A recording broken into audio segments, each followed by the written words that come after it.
C'est les populations sur leurs droits de manière générale. Droits matrimoniaux, droits fonciers, le réinvestissement et projets entrepreneurial et le règlement des litiges à l'amiable entre autres. C'est l'objectif principal de votre émission sur la Génération FM, la 93.4. Droit d'écoute.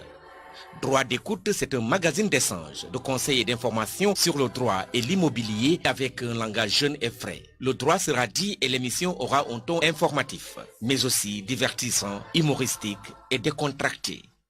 Les jeunes auront la parole et pourront développer des thèmes. Il y aura des jeux, quiz, concours et d'une manière ludique, intéresser les populations au droit. Entre autres rubriques, micro-trottoirs, des interviews, des invités et des intervenants par appel téléphonique à la radio sur le standard au 33 991 35 35.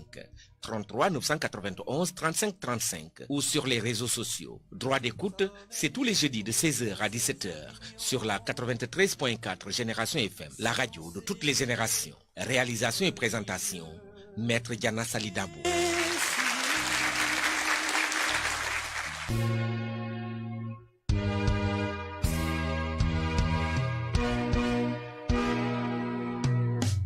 Conseiller les populations sur leurs droits de manière générale. Droits matrimoniaux, droits fonciers, le réinvestissement et projets entrepreneurial et le règlement des litiges à l'amiable entre autres. C'est l'objectif principal de votre émission sur la Génération FM, la 93.4. Droit d'écoute. Droit d'écoute, c'est un magazine d'échange, de conseils et d'informations sur le droit et l'immobilier avec un langage jeune et frais. Le droit sera dit et l'émission aura un ton informatif, mais aussi divertissant, humoristique et décontracté.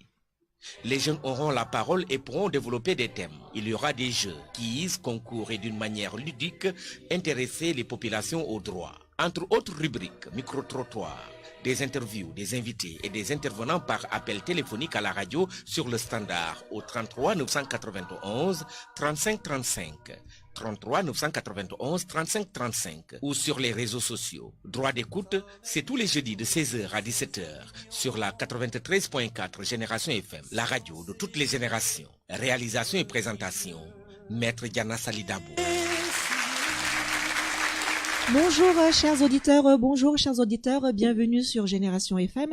Dans votre émission Droit d'écoute, nous nous retrouvons chaque jeudi à la même heure en direct à 16h pour parler de droit avec des jeunes de la région que j'ai l'honneur d'inviter sur mon plateau. Et lorsque j'invite ces jeunes, je leur confie donc une petite mission, c'est-à-dire la présentation de l'émission avec moi en même temps et aussi donc la présentation de leurs invités. Et nous en profitons donc pour débattre sur un thème qui nous est cher. Aujourd'hui, le thème de l'émission, c'est le désenclavement donc de la Casamance. Et pour ce faire, j'ai l'honneur de recevoir sur mon plateau. Alors, Chantal, comment ça va? Ça va bien. Pas trop stressé? Un peu. Un tout petit peu. Et comment va ton invité? Ça va, je vais bien. C'est parfait. Comment vous appelez madame pour ceux qui nous suivent actuellement en direct sur Génération FM?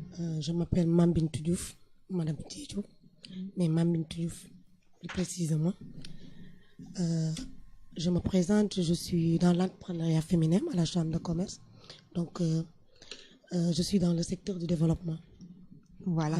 J'en profite aussi pour saluer tous nos auditeurs de Génération FM et aussi ceux qui nous suivent sur les réseaux sociaux parce que nous sommes actuellement en direct sur le Facebook Live de Génération FM, également sur YouTube et donc sur la 93.4 pour ceux qui nous suivent sur les antennes hertziennes. En même temps, je retourne donc vers notre chère amie Chantal. Présente-toi pour nos chers auditeurs. Bonjour, je m'appelle Chantal Simonique Kenny, étudiante en master de finance et développement à l'université Assane Seck de Ziguinchor. Je suis aussi fondatrice de Folie Déco avec Stéphane, Adrien Sambou. Pour toutes vos cérémonies, vous pouvez nous joindre au 77 908 80 85 ou au 78 392 25 23. On se trouve juste derrière l'hôtel Nema. Justement. Et madame Diédiou, on peut vous retrouver où? Il y a 2 ans de cela, on a formé une structure de développement qui est la STRAT, qui est une structure de développement pour la région, mais pour la Casamance naturelle plus forte. D'accord. Donc le thème de nos jours qui vous est présenté donc par Chantal et par moi en même temps. Donc pour ceux qui nous suivent, j'ai pas besoin encore de me présenter. Je pense qu'on a déjà suivi le générique de l'émission Droit d'écoute. Alors le thème c'est le désenclavement de la Casamance. Bon, ce terme de désenclavement de la Casamance, on le voit souvent. Hein, on parle souvent de désenclavement interne, externe, du fait de notre situation géographique. Parce qu'il faut pas oublier que la Casamance, nous sommes un peu entourés entre la Gambie d'un côté et puis la Guinée-Bissau de l'autre, un peu plus, on est encore un peu plus éloigné donc de Dakar. Alors la Casamance, de par sa situation géographique naturelle aussi, se pose la question de son désenclavement. Donc, comment sortir notre région de la Casamance de ce désenclavement? Et aussi, ce terme, il est aussi géographique, mais il est aussi juridique. Notamment, donc, il y a des textes juridiques qui en parlent. C'est le cas, par exemple, du décret, donc, de mai 2013, portant approbation de la convention entente interrégionale entre les conseils régionaux de Kolda, Sédhiou et Ziguinchor, qui fait une mention spéciale et expresse donc à ce désenclavement, parce que donc l'entente qui est prévue dans ce décret a pour mission notamment donc le désenclavement interne et externe de la Casamance. Il s'ensuit toute une série de textes, d'où l'intérêt justement de parler de ça dans notre émission juridique. Alors, le désenclavement. Chantal, je te passe la parole. On ne peut parler de désenclavement sans avoir une notion de ce qu'est l'enclavement. La région de Ziguinchor est dite enclavée parce qu'elle est traversée par la Gambie. Pour aller à Dakar, il faut traverser le pays de la Gambie. C'est pour cela qu'on dit que cette région est désenclavée. Mais l'État a mis plusieurs politiques en œuvre pour désenclaver, dans le processus de désenclavement de la région. Parmi ces politiques, avant l'indépendance dans l'axe maritime, on a eu plusieurs bateaux qui ont relié la ligne Dakar-Ziguinchor. Parmi ces bateaux, on a eu le Rotelet, on a eu l'Hirondelle, on a eu aussi le Gouvernail. On a eu d'autres bateaux, mais en 1930, le bateau qui a fait pour la première fois le transport des passagers et des marchandises et aussi le courrier, c'est le Sou. C'est ce bateau-là qui a été le premier à faire ce transport-là. Mais en 1990, là, on a vu l'arrivée du bateau le Joola.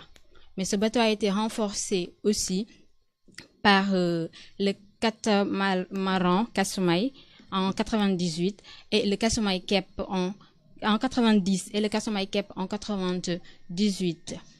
Mais en septembre 2002, on a eu une mauvaise aventure qui est le chavirement du bateau le Joola. Ce chavirement-là a fait que la ligne Ziguinchor-Dakar n'a pas pu être active durant 3 ans. C'est après ces 3 ans-là, en 2005, que cette ligne a pu être active avec le Willis qui n'a pas duré. Mais l'État aussi avait promis, toujours dans l'axe maritime, de nouveaux bateaux. Parmi ces nouveaux bateaux-là, on a eu le bateau Aline Sitoé Diatta. Ensuite, on a eu le bateau Eugen et Jambot. Ça, c'est dans l'axe maritime. Au niveau de l'axe routier, on a eu des bus, les anciens bus, les 7 places, les transports en commun, tout ça pour pouvoir rallier Dakar et Ziguinchor. Mais récemment, on a eu de nouveaux bus qui sont les bus Dakar Demdik.